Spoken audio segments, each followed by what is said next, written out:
no longer allowed to act because you did that one so well that we can't see you as something else. They have some issue back in the day? And does he need a career revamp? And typecasted to the point where it's almost impossible for people to see me doing something else. Alfonso Ribeiro just dropped the bomb on what really went down with Tyler Perry. And he's not the only one talking. He showed up to my apartment and offered me $100 grand to take my clothes off me. He said, I don't even need to touch you. I just want to see you. He showed up to my apartment and offered me 100 grand to take my clothes off, he said. I don't even need to touch you, I just want to see you. For over 15 years, people were scratching their heads, wondering why Alfonso, with all his talent and TV fame, never popped up in a Tyler Perry movie or show. No cameo, no guest spot, nothing. It was weird, right? Now new whispers about Perry are starting to bubble up again, and Alfonso's silence back then is finally making sense. Actor and filmmaker Tyler Perry sued for $260 million over allegations. The complaint filed in Los Angeles accuses Perry of creating a, quote, coercive, exploitative dynamic with actor Derek Dixon. Alfonso never came out and pointed fingers directly at Perry. But if you line up the comments he made years ago with what other actors are spilling now, it all starts to paint a different picture. Silence doesn't always mean nothing happened. Sometimes it means you were shut down before you could ever speak. So what was Alfonso really saying? Before the memes, before the reruns, and way before these new allegations started popping up. Back then, Alfonso Ribeiro was everywhere, lighting up America's screens as Carlton Banks on the Fresh Prince of Bel-Air. He wasn't just the funny sidekick, he was the show's comedic anchor, with that sharp timing and the Carlton dance that turned into a whole cultural wave. But when the show wrapped in 1996, so did Alfonso's momentum. Hollywood didn't want him as anything but Carlton. Offers dried up, and directors only saw him as the preppy, goofy guy, not as a serious actor who could lead a movie or take on bigger roles. It was rough. And Alfonso, still in his 20s, was left hustling to revive a career that stalled the minute his most famous role ended. The problem for me has always been that in terms of acting, most of the world can't get past Carlton. Of that, he was grinding through this dry spell during the early 2000s, a messy time in Hollywood when the industry was shifting, but not always in a fair way. Big studios wanted shiny new faces and were chasing trends instead of respecting talent and legacy. Behind the scenes, whispers about gatekeepers locking doors in Hollywood were getting louder, and that's exactly where Tyler Perry enters the story. People close to Alfonso say that around the mid to late 2000s, he tried to link up with the rising black entertainment wave, eyeing Tyler Perry Studios as his shot to flip the script on his career. At that time, Perry was blowing up, stacking box office hits, locking in loyal fans, buying his own Atlanta studio, and flexing more creative power than nearly anyone in black TV. For Alfonso, who was getting iced out in Hollywood and hungry for a rebrand, Perry's empire looked like the golden ticket. But that connection, it never happened. And for years, nobody really understood why. Alfonso didn't drop Perry's name, but people who were paying close attention, especially after Christian Keys shared leaked texts showing propositions tied to getting cast and staying cast, started connecting the dots. The timing was way too sharp to ignore.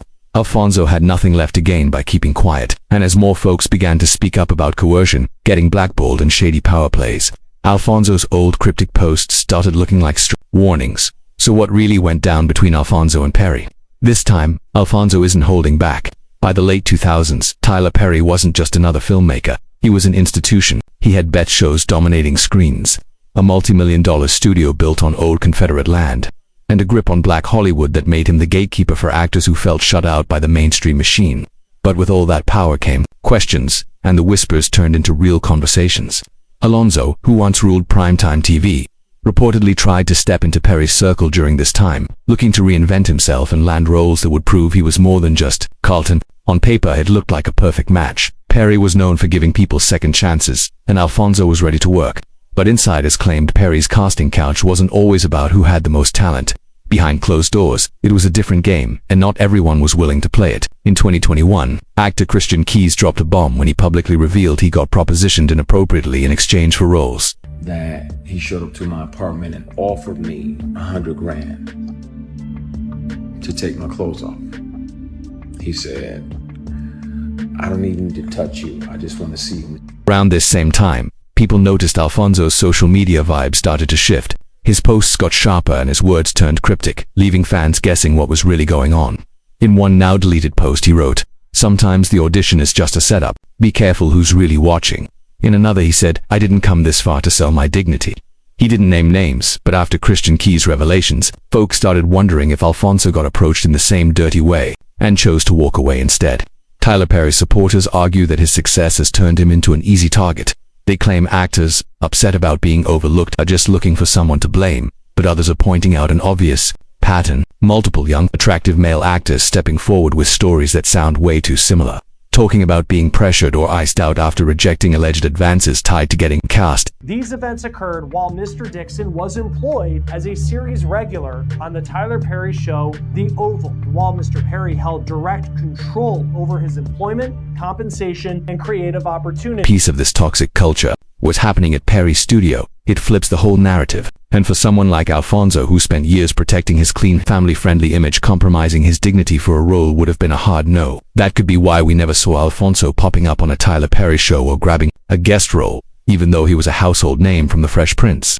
Meanwhile, lesser-known actors were sliding into those roles while he stayed on the sidelines. Sometimes, not getting the job is the biggest sign you passed the real test, one that had nothing to do with acting, and everything to do with keeping your integrity intact. As fresh details from the current lawsuit keep dropping, it's looking like Alfonso saw the game for what it really was, way before the public did. On June 15, 2025, actor Derek Dixon filed a bombshell lawsuit in Los Angeles Superior Court, accusing Tyler Perry of multiple acts of misconduct.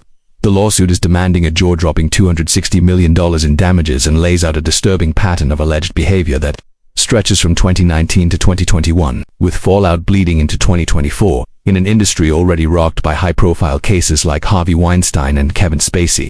This lawsuit is different because it's targeting one of the most powerful and seemingly untouchable black moguls in the game. According to court filings, Perry and Dixon first crossed paths in 2019 at an industry event. At the time, Dixon was just starting out, a fresh face with no major credits under his belt. Documents say Perry approached Dixon personally, asking for his number and telling him he wanted to help him land an acting role. Mr. Perry handpicked Mr. Dixon from a crowd. The complaint reads, stating that Perry told him he saw potential. Not long after, Dixon claims Perry cast him in Ruthless. But it was during or right after working on Ruthless that things allegedly took a dark turn. The complaint paints a picture of Perry initiating what Dixon describes as a coercive, one-sided relationship, all under the mask of mentorship.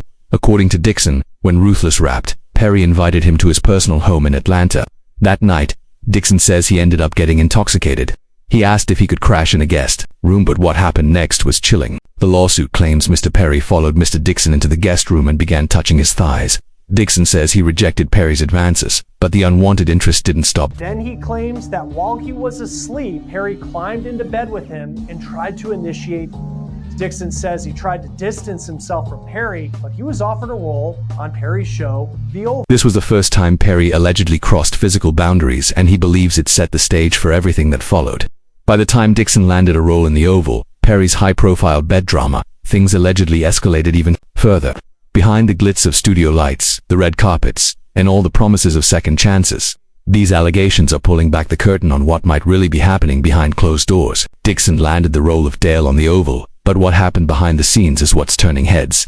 According to the lawsuit, Perry began sending suggestive texts and making flirtatious calls to Dixon, pushing personal questions about his preferences and fantasies. These alleged texts, with screenshots now spreading across and surfacing in reports from Reuters, the Associated Press, and TMZ, have turned this already explosive case into a full-blown social media firestorm. But here's the catch. Texts can be faked, edited, or ripped out of context. However, Reuters reported that some of these messages were included in the official legal filings, adding weight to the claims. One message allegedly read, "What's it going to take for you to that have guiltless sex if real?" That line would back up Dixon's claims of coercion. The Associated Press also cited messages where Perry allegedly told Dixon, "No straight man would be going on walks with you or cooking dinner for you unless they wanted to fuck you. I would fuck you." Another message reportedly read, "I would hope that you would let someone hold you and make love to you.